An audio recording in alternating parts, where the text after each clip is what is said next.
Boa tarde, bom dia, boa noite para você que está nos assistindo. Este aqui é o podcast, Não, podcast não, Pode Ler. É o podcast. Não, mas é o Pode Ler, o podcast, videocast, tudo cast, que traz as entrevistas com os autores mais interessantes, mais bacanas desse país, para falar dos assuntos que sempre são do seu interesse. Eu sou o Paulo Tadeu, para quem não me conhece, o Paulo Tadeu, aquele senhorzinho fofo da internet que está sempre com você aqui e sempre ao lado dessa sumidade da comunicação brasileira, que é o Aldrin Mazei. Tudo bem, Aldrin? Tudo bem, Paulo. Voltando de férias, né? Tá Fazia tempo pegando embalo. Por isso que eu estou fora de forma ainda. O Palmeiras está fora de forma, não está jogando direito porque está fora de forma. Imagina eu que não fazia um mês que eu não fazia Você podcast. Você também é palmeirense? Sou palmeirense. Então, não dá. Sempre problema. Tem palmeirense aqui nesse podcast. É o critério básico. Só trocar o nome desse programa aqui. É o critério básico para ser entrevistado. Gente, brincadeiras à parte, estamos aqui hoje com Salvatore Milanese. Muito obrigado pela presença. Eu vou pedir que você se defina quem é Salvatore Milanese. Salvatore Milanese. Ele é nascido na Itália, a primeira coisa, isso eu sei. Mas me fala um pouquinho da tua formação. Muito bom, eu agradeço de estar aqui, o Paulo Tadeu, o meu editor preferido, aliás, eu defino dessa forma, quando falo para minha assistente, liga para o Paulo Tadeu, quem é? O meu editor preferido, né? Odin, prazer te conhecer, é um prazer estar com vocês e obviamente com a vostra audiência. Eu sou italiano, faz 26 anos que moro aqui no Brasil, virou o meu país do coração, o meu país do passaporte em vez da Itália, não mudei de passaporte, né? Mas sou mais brasileiro depois de 26 anos do que obviamente italiano. Eu me formei em finanças, trabalhei em banco de investimento e vim no Brasil para fazer operações de fusões e aquisições inicialmente. Depois o banco no qual eu trabalhava decidiu sair, eu falei, não, eu gosto desse país, quero ficar, quero apostar nesse país. Então, em 2002 fui trabalhar na KPMG, uma multinacional de consultoria, auditoria, e me especializei em ajudar empresários e empresas em crise. E você sabe que gostei? Porque vi que naquilo não tinha só um business, só dinheiro, circulação de dinheiro, mas também tinha valores. Eventualmente fazer sobreviver uma empresa significava ajudar o empresário que estava naquele momento no desespero, por consequência ajudar, quem sabe, os operários que trabalham para aqueles empresários, que não era fácil naquela região onde a empresa estava localizada, reencontrar um novo trabalho, e vi que efetivamente era uma missão. Porque na vida, se você não concebe aquilo que você faz com uma missão, até fica chato, Paulo. Então, comecei a trabalhar com reestruturação e recuperação de empresas durante 13 anos na KPMG. Depois que fiz uma bela carreira lá, entrei em um território solo, como se fala, e constituí a Pantalica Partners, que é uma consultoria que trabalha exclusivamente com situações de crise de empresas e investimentos em ativos em distress. Trabalhar com recuperação de empresa num país que nem o Brasil, você deve estar trabalhando pouco, né? Deve ter pouco serviço, né? Infelizmente, quando o Brasil vai mal, vai bem para nós. Eu não torço para isso, deixo claro para todos vocês, para a nossa audiência aqui, porque, na verdade, se o Brasil vai muito bem, aquele pouco que fazemos, obviamente, brilha mais, não é?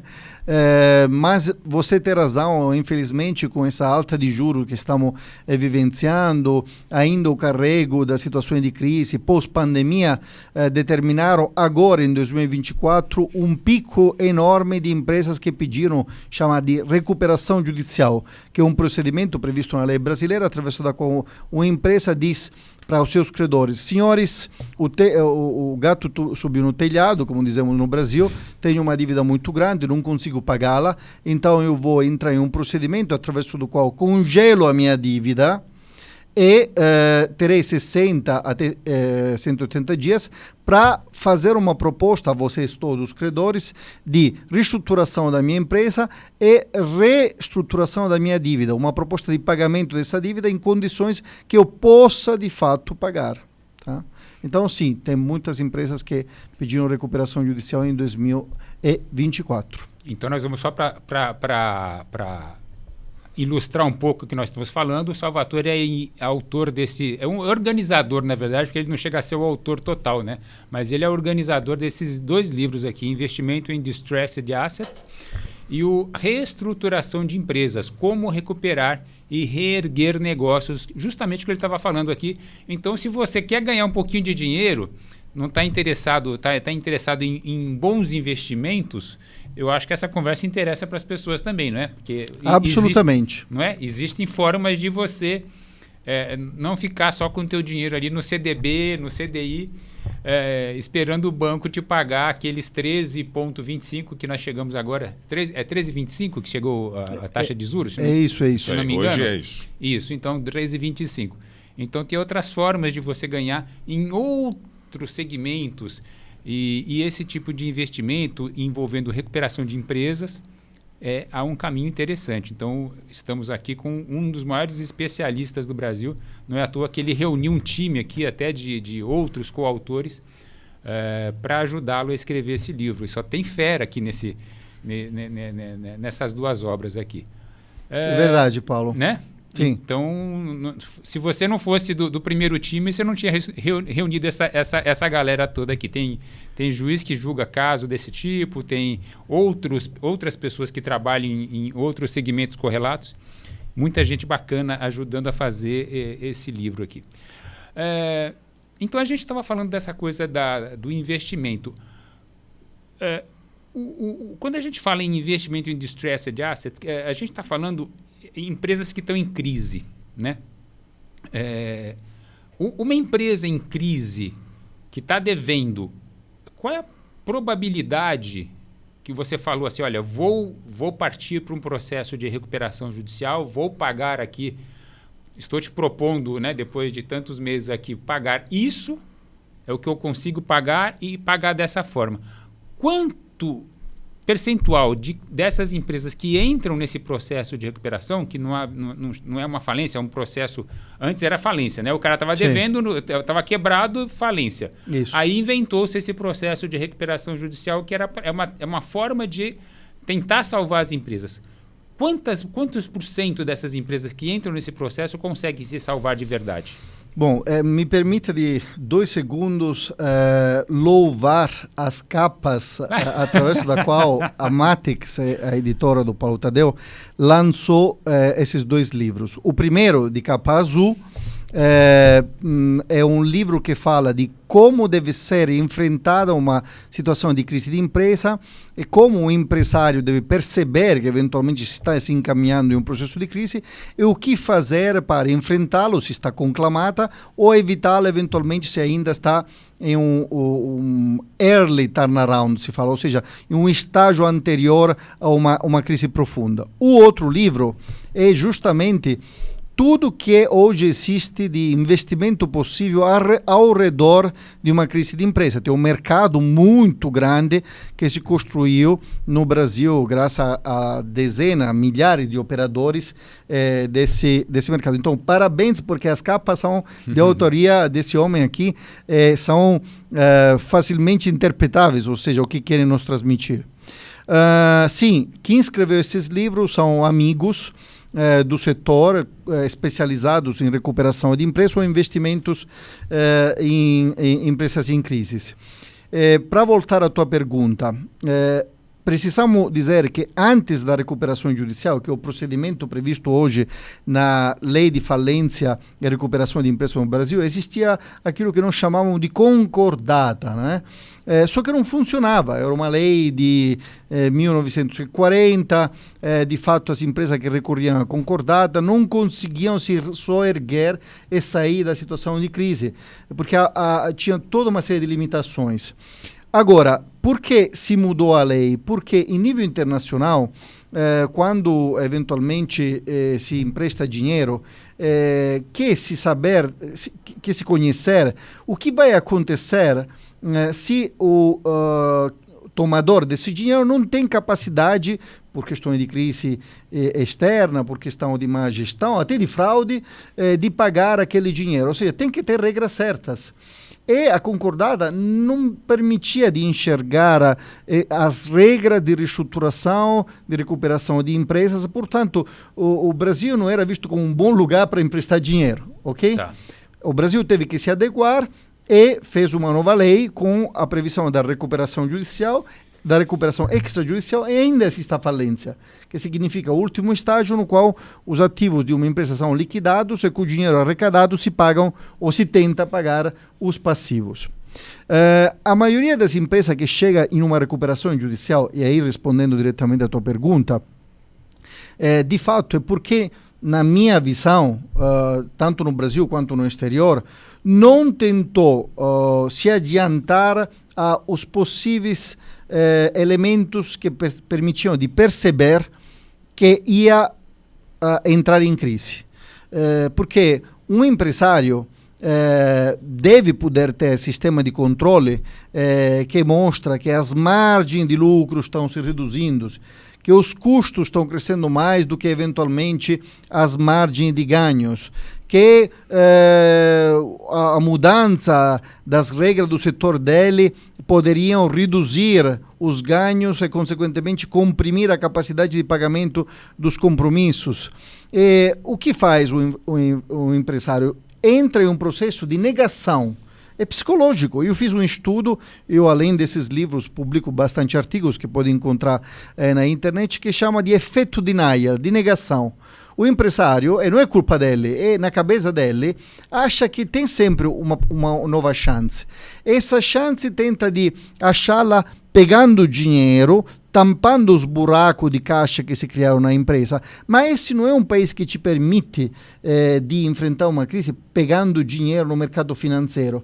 Porque hoje no mercado financeiro uma empresa média não paga menos de 20, 25% de juro ao ano. Qual é o negócio que consegue gerar margem de 20, 25%? Portanto, esse efeito negação faz o empresário entrar em uma espiral negativa onde tudo que ele não deveria fazer, faz. Chamar alguém que o aconselhe, olhar os números, dar-se conta que cometeu erros. E quando chega numa recuperação judicial, chega, a maioria das vezes, despreparado. E significam duas coisas. Sem dinheiro no caixa, porque de forma honesta, eu digo que 99% dos empresários são honestos. Não quero entrar em crise, né? Não quero fraudar os credores.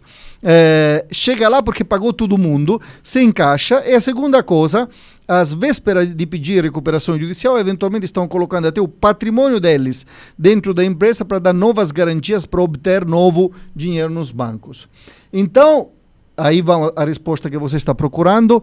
Tem um estudo muito bem feito pela Associação de Profissionais que faz o que eu faço, que chama Turnaround Management Association, TMA, que demonstra que a maioria das empresas que entram em recuperação judicial saem do processo de recuperação judicial encolhidas, muito machucadas, com uma reputação eventualmente péssimas e não conseguem ser o que eram antes no mercado.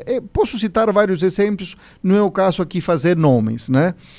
Então é quase a última praia antes de ir no outro processo, que chama de falência. E falência significa que o empresário sai de cena, o juiz chama um sujeito que chama administrador judicial, que pega os ativos, os vende, às vezes a preços, porque tem que vender o mais rápido possível, inferior àquilo que poderia se oferir se a empresa não fosse em crise, para poder tentar de pagar os credores com aquilo que ele arrecadou na venda dos ativos. Então, o principal credor é o governo em primeiro lugar, né?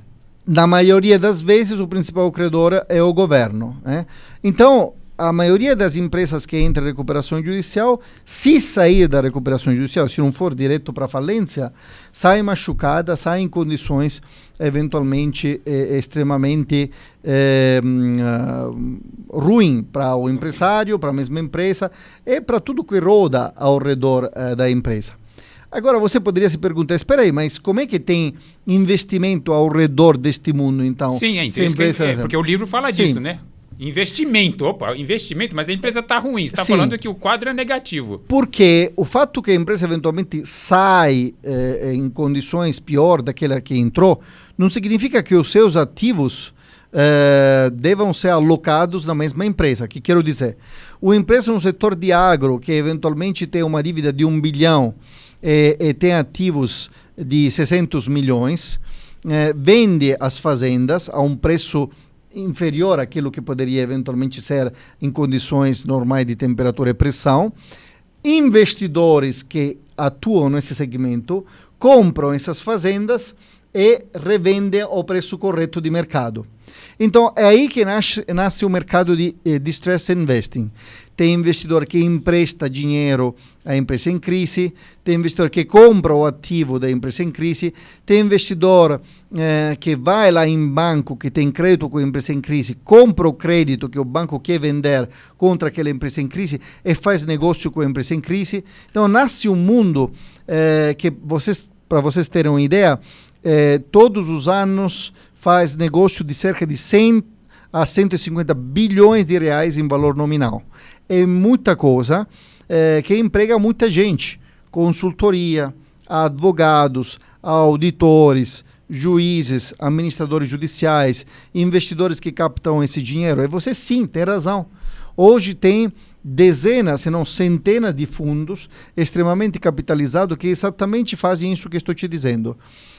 Ficam caçando no mercado situação de empresa em crise para comprar os ativos dessas empresas, crédito de banco contra essas empresas, financiar essas empresas pegando em garantia ativos que lhe convém pegar em garantias, eventualmente a juro alto de um lado, com um número de garantias superiores de muito aos empréstimos que estão fazendo. E, portanto, a roda gira, que quero dizer, a empresa pode estar em crise, mas os ativos dessas empresas serão, através desse mecanismo, através desses investimentos, realocados de forma mais eficiente. Tá? Essa é tudo que se desenvolveu desde 2005, quando entrou em vigor a nova lei de falência e recuperação de empresas no Brasil. Entraram investidores internacionais, muitos brasileiros constituíram fundos, porque tem brasileiros excelentes nesse âmbito, fundos que captaram bilhões, tanto no exterior quanto aqui no Brasil, e que sim, você tem razão, investem até dinheiro de pessoas como nós, que eventualmente têm 100 mil reais e querem alocar 20 mil, 30 mil nesse tipo de investimentos que dão, se diz, investimentos superiores. Se hoje você comprando um CDB de banco logra 13,25 bruto, aliás, nesse tipo de investimentos você vai lograr 140, 160, 200% do CDI, que é muito mais, obviamente, no CDI de banco. Olha, interessante, olha lá. Você que está procurando fundo de investimento, olha lá, já de repente é uma alternativa que você não tinha pensado ainda, né? E uma curiosidade, você começou a falar disso. Você tem a pergunta, quer fazer uma pergunta? Tenho perguntas. Então fale antes. Você falou agora desse efeito psicológico, né? Do empresário não saber a hora de pedir ajuda ou de reconhecer que ele está numa crise e que ele não vai conseguir escapar sozinho. Mais ou menos isso, né? Sim. Eu tive um professor de administração, ele era alemão, e ele falava que uma das explicações que ele dava para o fracasso de grande parte das empresas aqui no Brasil era a falta de planejamento inicial. E o empresário, para começar um negócio, na Europa ele demora muito tempo, ele pensa muito, ele planeja muito antes de dar start no negócio. Você concorda com isso? Você acha que falta isso aqui no Brasil, esse planejamento, essa visão antecipada? O fator que esse teu professor te mencionou é importantíssimo. Não é o que pesa mais no âmbito das estatísticas da crise de empresa. Foi feito um estudo importantíssimo por um autor americano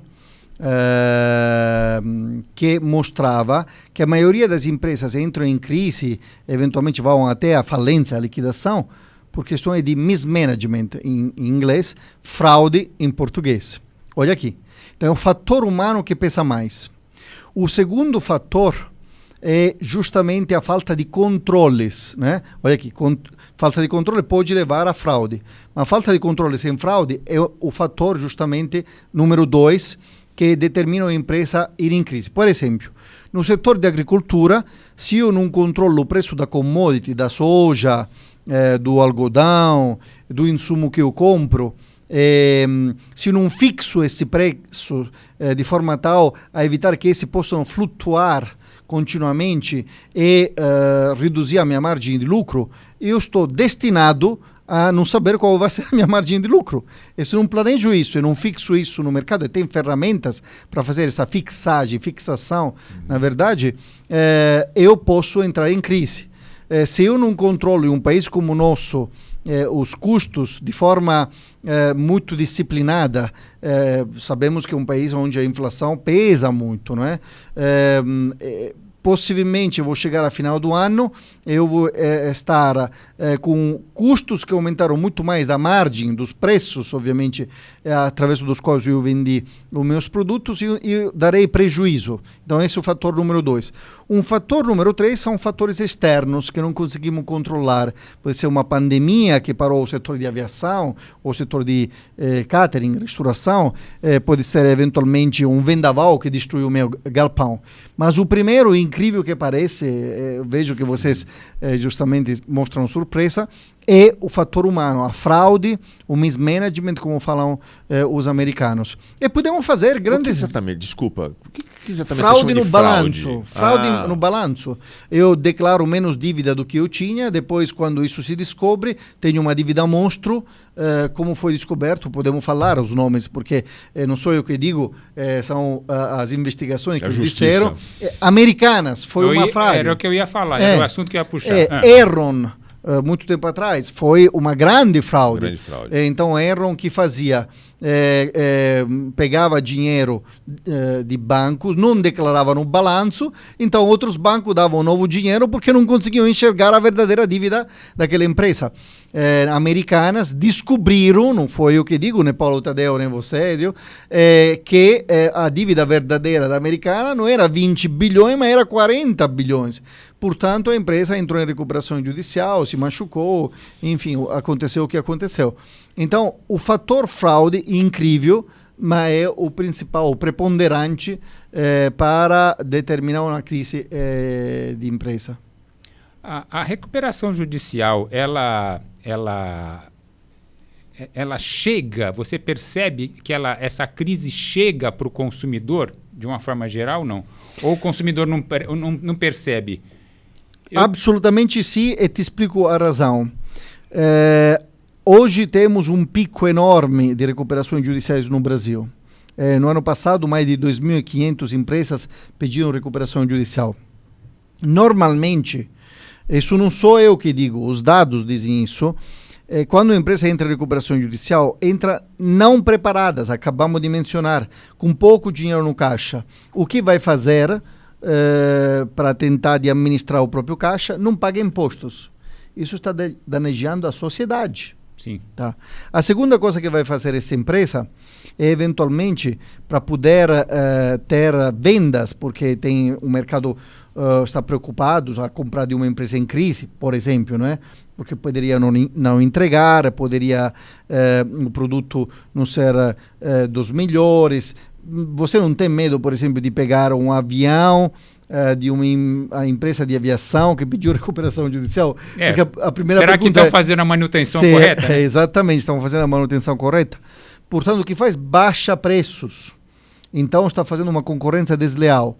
Então, sim, caro Paulo, de fato, as recuperações judiciais de empresas não viáveis, tá? Porque as empresas viáveis eventualmente podem se recuperar e voltar, obviamente, a condições competitivas e concorrenciais no mercado, são prejudiciais à sociedade como um todo. São prejudiciais porque eventualmente não pagam imposto, então com aquele imposto que deveriam ser pago, deveriam ser feitas as coisas que a sociedade precisa. E dois, faz uma concorrência desleal, ok? Desleal por muitas razões, uma das quais mencionavam baixos preços para aumentar as suas vendas, ou para garantir as suas vendas. Agora, eu imagino que elas sofram também de um outro problema. Se ela está em recuperação judicial, ela está devendo para um monte de fornecedores, né? E na hora que ela entra em recuperação, eu imagino que nem todos os fornecedores vão vender de novo para ela. Então, por isso, eventualmente, ela vai sofrer com prateleiras vazias, por exemplo, se ela foi uma empresa de varejo. Eu imagino que talvez a Americanas, raramente eu vou numa Americanas, mas eu imagino que num primeiro momento ali você deve ter chegado numa loja e ter visto uma loja vazia, né, em alguns casos. Paulo Tadeu, esse é o verdadeiro drama da recuperação judicial. O calote, me permitem utilizar essa palavra, que se dá aos fornecedores. Por quê? Quando se pede uma recuperação judicial, fundamentalmente podemos dividir em 3 categorias o tipo de credores dessas empresas em crise. Os trabalhadores, isso é muito ruim, porque quando você deve R$10.000 até R$3.000 a um trabalhador, aquilo pode ser o diferencial para ele chegar ao final do mês, ao final do ano, ou fazer o Natal, ou o final do ano, literalmente.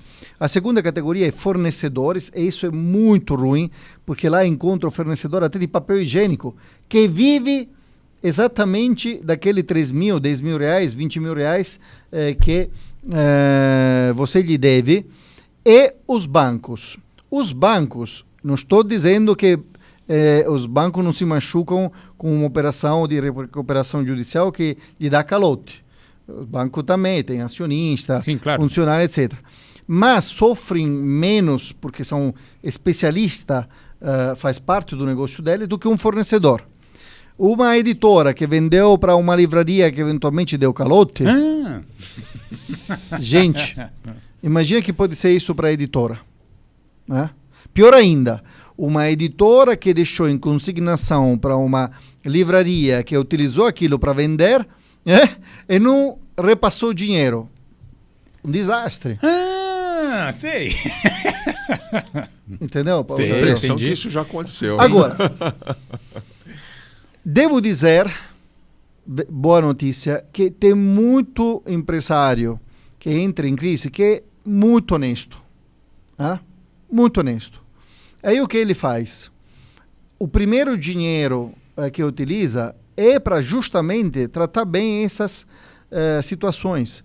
Os seus fornecedores, porque é o seu vizinho de casa, é o cara que há 30 anos lhe forneceu leite para ele fazer produtos, vendê-los aos supermercados. Ele tem uma relação diferenciada com esses fulanos. Aliás, se eles não tratam bem os fornecedores, ele pode fechar a empresa e mandar para liquidação, chama falência. Exato, direto. Então, eu posso dizer de boca cheia que muita gente é honesta e faz de tudo para que, apesar de ter entrado na recuperação judicial, porque não conseguiu tomar a decisão para inverter a tendência da crise bem antes, teve o processo de negação, tomou mais dívida do que ele poderia eventualmente enfrentar, quando entra, se preocupa com os investidores, os pequenos principalmente, os trabalhadores também.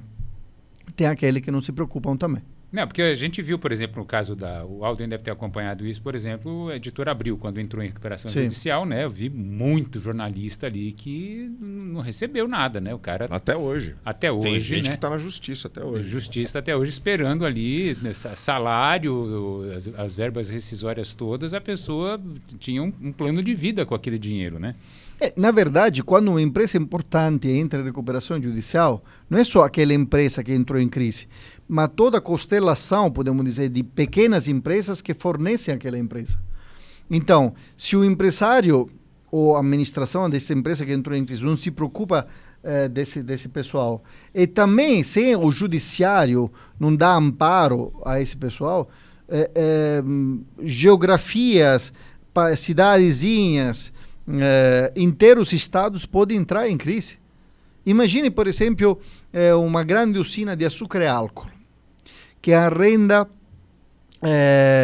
terras de pequenos proprietários, onde planta cana, que depois colhe e transforma em açúcar e em álcool. Entra em crise. Não pagou os arrendatários, que vivem disso fundamentalmente. Não pagou os operários que trabalham com ela. Não pagou os fornecedores de insumos químicos, outros materiais que elas utilizam para o cultivo. Imagina. É o maior pagador de imposto do município. Do município, eventualmente de uma inteira região agrícola.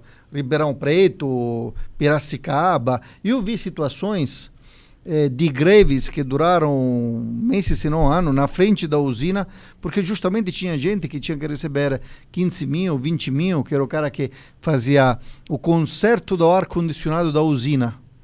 Vive disso. Vive disso.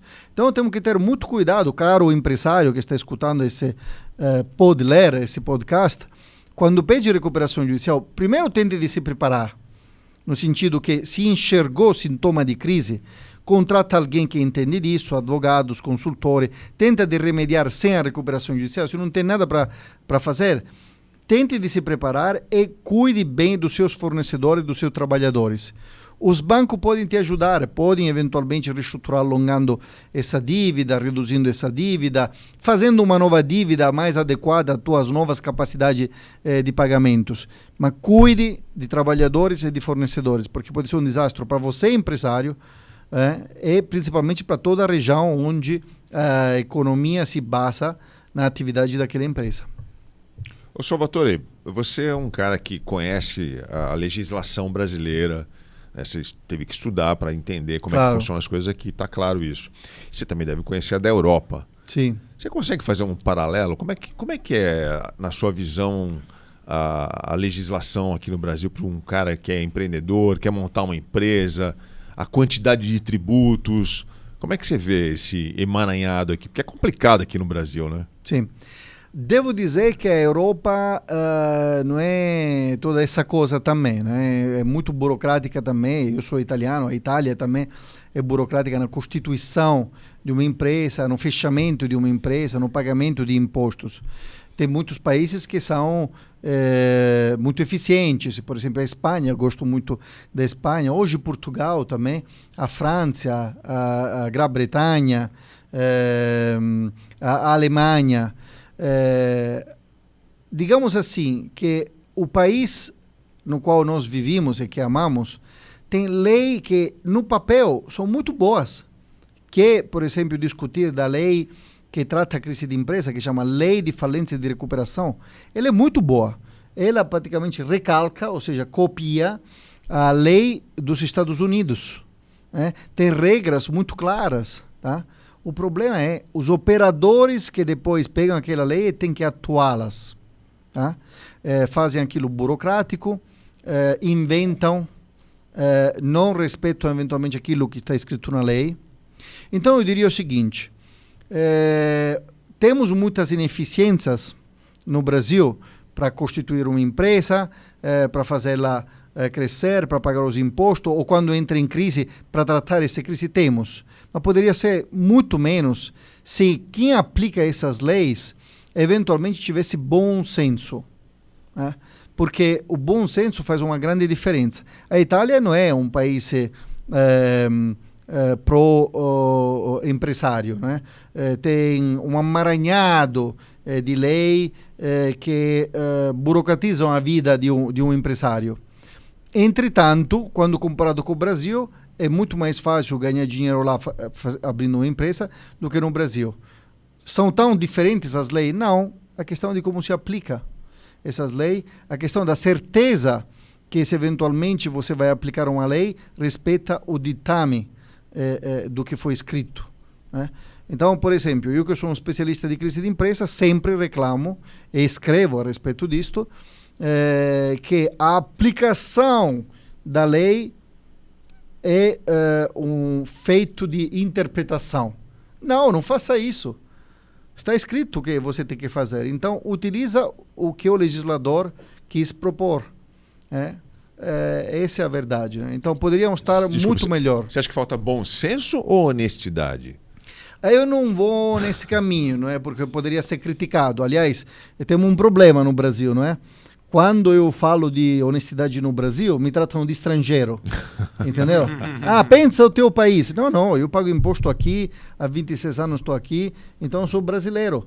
Posso me permitir de falar sobre honestidade ou não. Então, não me adentro nesse tipo de situações. Eu falo de bom senso. Entendi.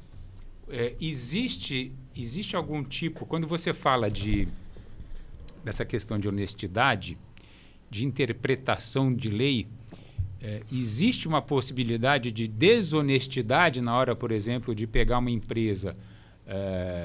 Um juiz determina como é que eu vou dizer, um responsável, tem um nome técnico. Administrador judicial. Um administrador judicial. que ele vai fazer, ele vai comandar aquela empresa, ele passa, vamos dizer, Sim. a comandar os pagamentos. Existe possibilidade de fraude também neste momento? Bom, devo dizer que no Brasil, desde que a lei nova, chamamos assim, não tão nova hoje, Tá. de falência e recuperação de empresa entrou em vigor em 2005, tivemos várias fases. A fase em que tanto o judiciário quanto os administradores judiciais tinham que aprender. Então não eram muito preparados. Aí começaram a se estruturar seminários, cursos, associações de categoria para transmitir as melhores práticas.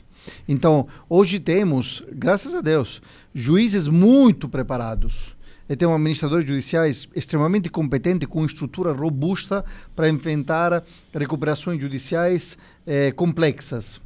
Agora, sim, temos também casos no que você nota que aquilo que deveria ser super simples se complica. E você se pergunta por quê? Né? É despreparo? É desonestidade? Sobre despreparo, eventualmente você pode ir lá e sinalizar, dizendo, doutor administrador judicial, olha, a lei fala outra coisa, porque você tem que pagar primeiro esse e depois o Não, outro. te faço um exemplo. Porque você está classificando uma dívida que tem uma garantia chamada de alienação fiduciária como concursal. Isso tem que estar fora da recuperação judicial. Isso você pode sinalizar. Agora, se ele insiste, é desonestidade, não é? Não é despreparo. Então são detalhes técnicos que às vezes... Mas melhorou muito, tá? Temos Tá. profissionais extremamente preparados em todos os campos. No campo jurídico, no campo financeiro, no campo da aplicação dos procedimentos da recuperação judicial. Então, administradores judiciais, avaliação de empresa em crise, investimentos ou estrutura para investimentos em empresas em crise ou em ativo em distress. Então, eu diria que hoje o país é extremamente preparado neste mundo de distressed investing ou de tratamento de crise de empresa, quando comparado com as melhores jurisdições americanas, europeias ou até asiática. Então, é verdade que eu conheço muitos profissionais de multinacionais e vejo que nós não temos nada a invejar. O que eles reclamam quando vêm aqui fazer esse tipo de investimento em empresas em crise? A rapidez da tomada de decisão, por exemplo, de um juiz ou de um administrador judicial, e, como dissemos, o fato que às vezes não tem clareza na interpretação da lei. Te faço um exemplo. Um grande fundo internacional, muito tempo atrás, nos contratou para ajudá-los, porque tinha investido 80 milhões de dólares em uma empresa que entrou em crise. Aliás, era uma empresa no setor de açúcar e álcool, não vou fazer nome, onde se apuraram elementos de fraude. A empresa entrou em crise e pediu recuperação judicial. Esse fundo, quando emprestou 80 milhões de dólares, tinha pego em garantia todas as usinas com a fórmula de alienação fiduciária. Ou seja, ele já era dono da usina. Precisava só fazer uma execução das garantias, recebê-las e se repagar. Para fazer uma história longa curta, não acabava aquele processo de recuperação judicial, os ativos foram deteriorados, teve saque, literalmente, nas usinas de equipamento, de tratores.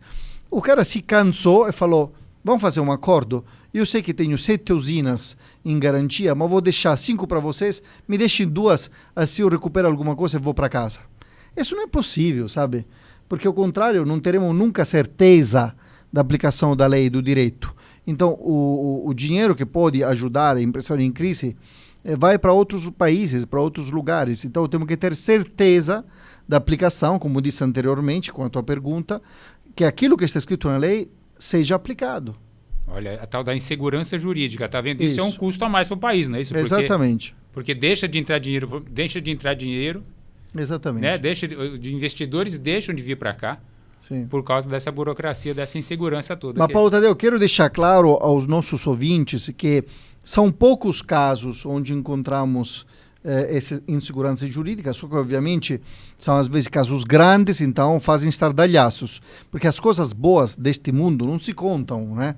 O investidor, eventualmente, que fez investimentos bons e que ganhou 300% ao ano, não quer contar, porque não quer que muitas abelhas olham para o Claro. mesmo para a mesma colmeia, para o mesmo mel, entendeu? É clássico, né? Então as coisas ruins se contam, vão de manchete no jornal e então aparece como se era a praxe. Não, quero deixar claro que aqui tem muita gente honesta, muita gente profissional. Claro. E muito retorno de investimento. Sim. Muito bom retorno. Não é à Sim. toa que por isso que ele ficou aqui, tá vendo? Não é besta, não. Ele é esperto, ele viu que tinha.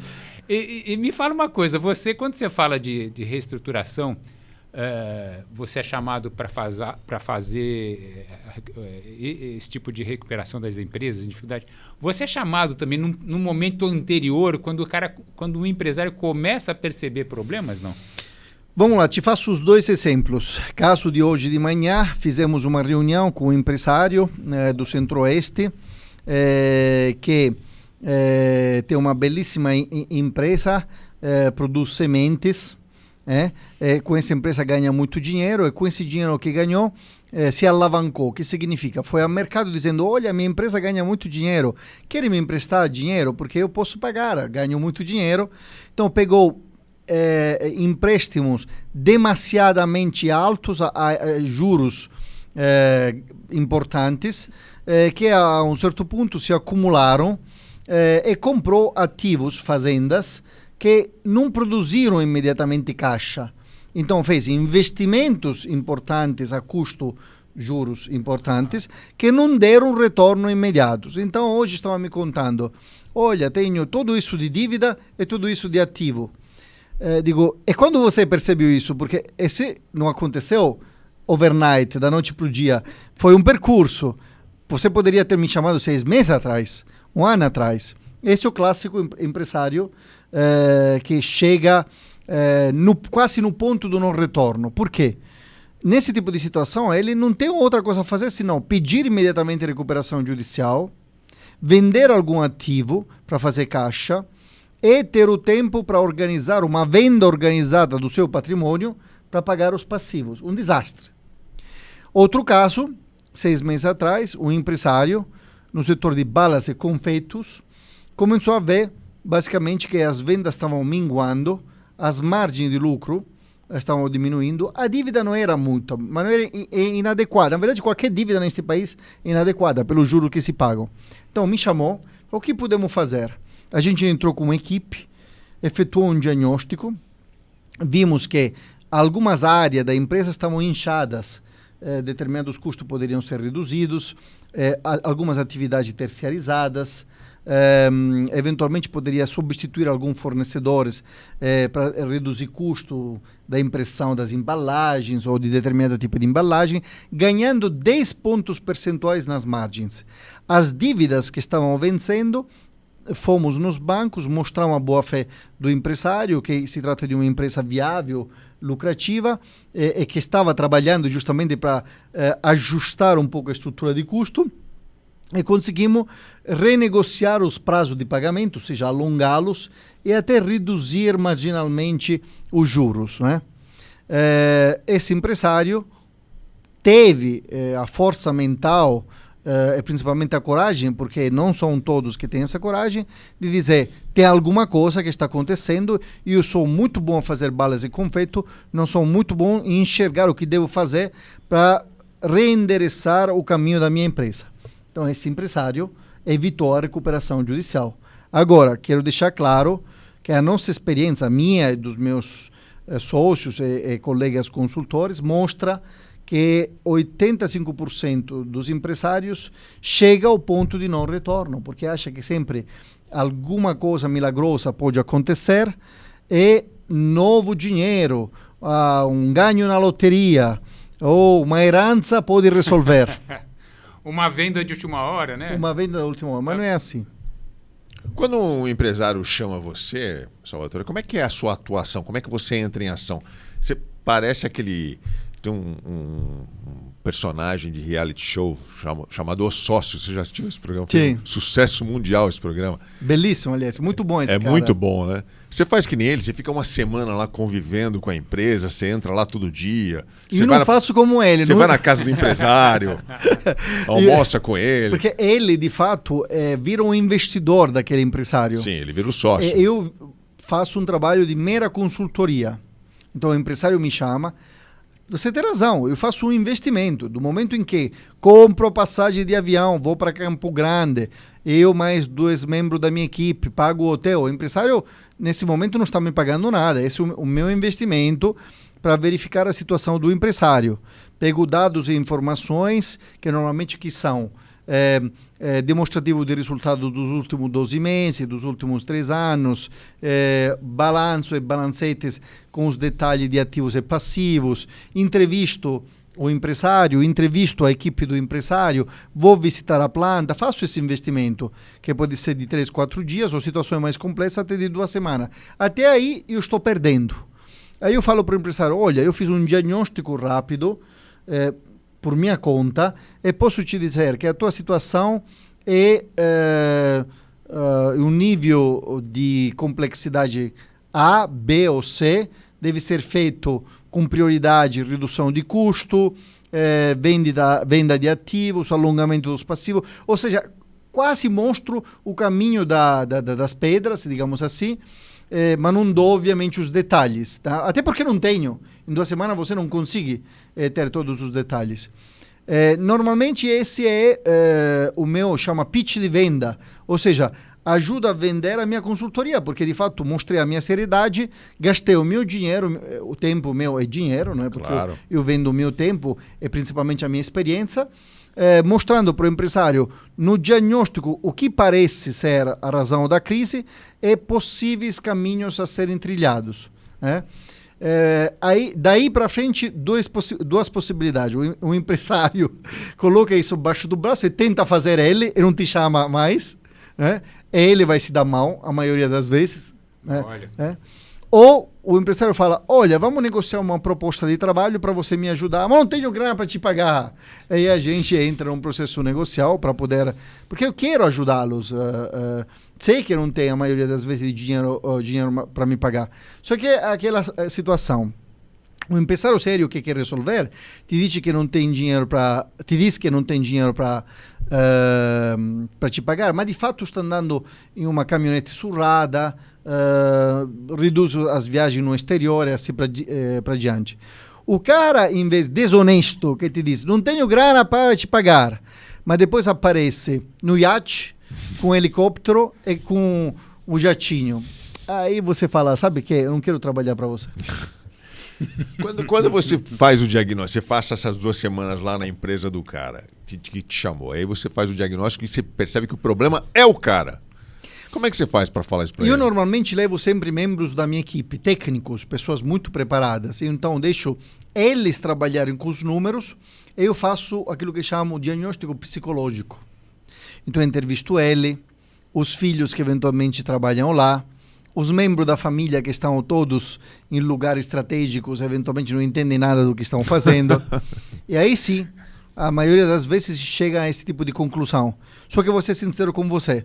Estou conhecendo pela primeira vez o empresário. Eventualmente não tenho muita familiaridade com outros membros da equipe. Então não vou dizer assim na cara, olha, o problema é você. Tento de explicar que ele tem um problema de governance, de governança, regra de tomada de decisão, eventualmente retirada da família. Tento de ser diplomático inicialmente. Quando ele me contratando, estou lá dentro, vejo que ele continua cometendo os mesmos erros, continua tomando de forma errada as mesmas decisões, aí tenho que sentar com o cara e tenho que dizer, olha, o problema é você. Já aconteceu isso? Várias. Eu diria 99% dos casos, o problema é o empresário. Mas não porque ele é mala ou ele é mau, mas porque ele não se dá conta que precisa de ajuda. E não é ruim, não é vergonha pedir ajuda. Eu acho, uma vez aprendi com uma pessoa que fazia reestruturação, com a qual eu trabalhei bastante, brasileira essa pessoa, que dos principais problemas que nós seres humanos temos é identificar os nossos limites, declará-los e fazer plano para superá-los. O empresário, que foi até então um empresário de sucesso, que falava com todos os bancos, com grandes fornecedores, que viajava à direita e à esquerda, que podia comprar o que queria com o crédito que ele conseguia no mercado, não é fácil admitir que o erro vem dele, né? Não é fácil. Então, você tem que ser diplomático para poder chegar lá. Obviamente, tem que ser rápido também, porque a diplomacia só não basta, Claro. né? Timing, ou seja, tempo, no caso de uma empresa em crise, é fundamental, Paulo Tadeu. As coisas têm que ser resolvidas rapidamente. E como é que é a reação quando você fala para o empresário? Péssima. Se esconde. Já brigaram com você já? Muito. Até cancelaram o meu contrato. Sim. Mas eu fico feliz quando isso acontece, porque eventualmente não entrei em uma encrenca, né? É, não ia dar certo. Não ia dar certo. Depois de uma semana já ia dar problema. É. A gente tinha que fazer um reality show com o Salvatore. Eu tava pensando nisso, Não é? cara. Porque ele vai chegar lá. Eu tava Que nem aqueles pensando aqueles programas do cara que vai reestruturar a cozinha, né? Esse o programa, o cozinheiro. Sócio, não é incrível esse Sim, programa? sim. Falta um desse aqui no Brasil. O que tem empresa Tentaram precisando? fazer, acho, mas não sei se deu certo. Uma versão brasileira? Creio que sim. É. Tem não tem um que eu vejo, eu já vi uns 2 ou 3 episódios do cara que ele reestrutura restaurantes em crise, mas ele é nervoso, né? Ele chega lá, tem que colocar o Salvatore. Aqui no Brasil? Esse aí? Passa num canal aqui, eu vi. Não, mas não são restaurantes brasileiros. Não, restaurante de fora. E aí não o cara é nervoso, ele chega e vai, tem que fazer isso, não sei o quê, vai na cozinha, tá todo mundo errado, vamos cozinhar assim. Então o Salvatore é uma boa para fazer esse tipo de coisa. Olha, tá gerenciando errado. Cadê? Deixa eu ver seu número aí. Explica esse número aqui. Não sei. Então tá errado, vai embora. Tem que sair daqui. Vai fazer um curso. Você puxou um assunto bem interessante. Tem uma figura nesse mundo de reestruturação que pode ser constituída, se bem contratado, com um empresário em crise, que chama CRO, Chief Restructuring Officer. Seria o presidente daquela empresa no momento de crise. O expert naquele momento de crise. Temporário, normalmente, sim. Qual é a característica de um CRO? Tem que ser um ditador, tem que ser um grande centralizador, porque não pode deixar a periferia tomar decisões que impactam o caixa ou a sorte da empresa, não é? É muito difícil que isso aconteça, porque o empresário tem que ceder as rédeas, obviamente, da empresa em crise, mas é recomendável que um CRO seja instalado, que o empresário se afaste, que dê um mandato específico ao CRO, do tipo, me reestrutura a empresa, preserva o meu patrimônio, alonga essa dívida. Depois faça o que quiser. Tá? E aí sim, esses caras, normalmente, eu me encontrei nessa posição 2, 3 vezes, tem que agir dessa forma. Não tem como, eventualmente, ser tolerante com pessoas que continuam cometendo os mesmos erros, ou identificar uma fraude, ou eventualmente passar a mão na cabecinha do filho do empresário que está lá dentro em uma posição estratégica e não consegue tomar nenhuma decisão, ou não consegue implementar nenhum plano de ação. O CRO tem que ser efetivamente um centralizador, bom planejador, que tem uma boa equipe e que principalmente faça as coisas acontecer nos tempos que tem a acontecer. Vai criar algumas inimizades eventualmente. Total. Né? Total. Não tem como, né? Não. Porque a estrutura já está viciada. Tem coisas que não estão funcionando Exatamente. da forma correta. Então, ou é assim ou é assado. Então, se você não concorda, desculpa. Não é nada pessoal, mas você vai ter que... É isso aí. Vai ter que fazer de forma diferente. Para resolver, né? Grandes lições. Muito legal. Grandes lições aqui. Só para terminar, você assistiu o documentário da Netflix sobre a história do Carlos Ghosn? Eu não sei falar direito o nome dele. Que foi presidente da Nissan. Sim. Brasileiro, né? Ele foi um grande reestruturador. De fato, o grande sucesso da Nissan se deve, prescindindo do que aconteceu depois, etc., se deve ao trabalho dele. Um outro grande reestruturador que temos no Brasil, eu gostaria, aliás, fazer o nome dele, homenageá-lo, é o Galeazzi, pai, é o Luiz Galeazzi, filho, que infelizmente faleceu uma tragédia recente que tivemos com a queda do avião dele. Pessoas extremamente competentes, né, em fazer o trabalho deles. Mas eu conheci muitos brasileiros que são muito bons em fazer o trabalho de Chief Restructuring Officer. Não posso não citaram, uma vez fez um trabalho importante de reestruturação na NET Serviço de Comunicações, e o CEO lá era Francisco Valim, excepcional como reestruturador, um grande agregador de competências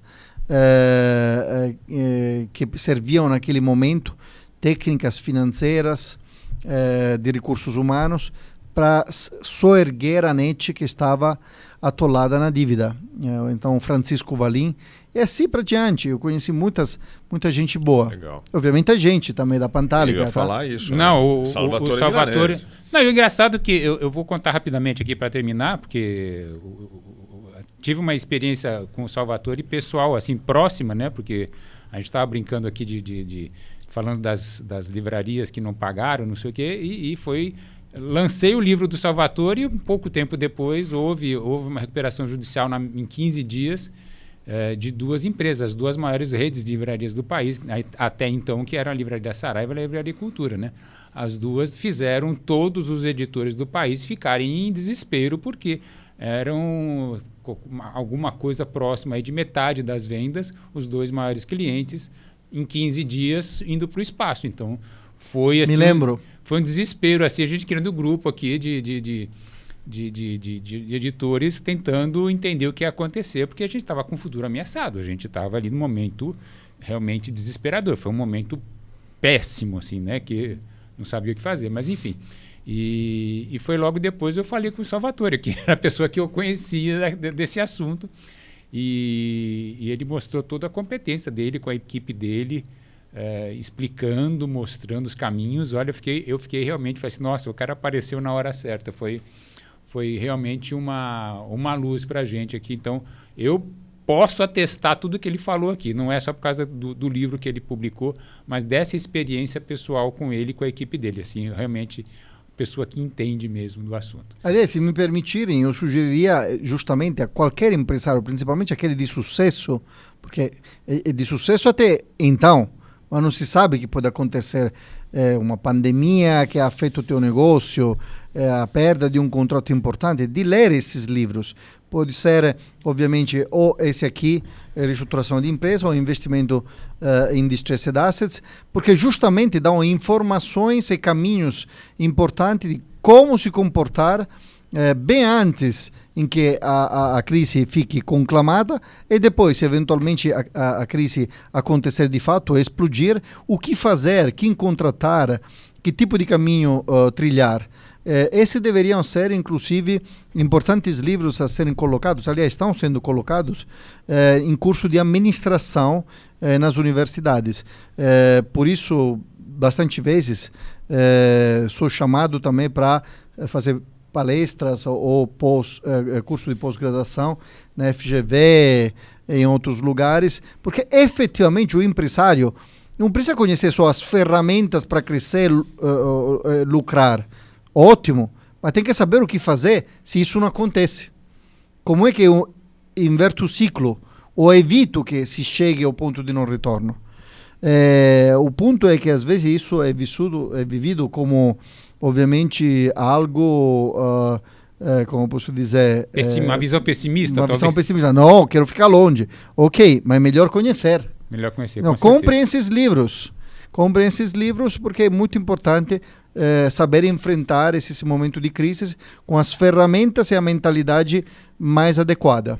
Muito bom. Que aula. Eu adorei. Sensacional. Muito bom assunto. Obrigado. Um assunto que parece árido, parece difícil, mas você vê como é que fica muito bem explicado e fácil de entender. Então, eu recomendo. Você quer ganhar uma grana? Ó, tá aí o caminho. A gente sempre faz os links para você adquirir. Esses livros vão estar aí no espaço de descrição desse vídeo aqui. Né? Muito obrigado, Salvatore, pela sua presença. Eu que agradeço. Muito bom mesmo a sua entrevista. Adorei. Parabéns, Salvatore Milanese. Obrigado. Auguri. Grazie mille. Você quer dar o recado mille. final aí? Então, quem chegou até o final aqui nesse vídeo, por favor, né, dá um joinha. É importante para a gente receber um joinha, porque aí o algoritmo do YouTube vai compartilhar esse vídeo com mais pessoas. Aproveita, clica no sininho. Você já é inscrito? Clica no sininho. Se você não é inscrito, por favor, se inscreve. E na descrição do vídeo você vai encontrar as nossas arrobinhas. A gente está em outras plataformas. A gente está no Facebook, no Instagram, no X, no Threads. E pega o link dessa entrevista, manda aí para aquele seu amigo que é empresário. Investidor. Amigo, que é investidor, ele vai gostar, ele vai curtir. Tá bom? Obrigado, gente. Valeu, gente. Até a próxima. Tchau, Valeu, tchau. Obrigado. Salvatore.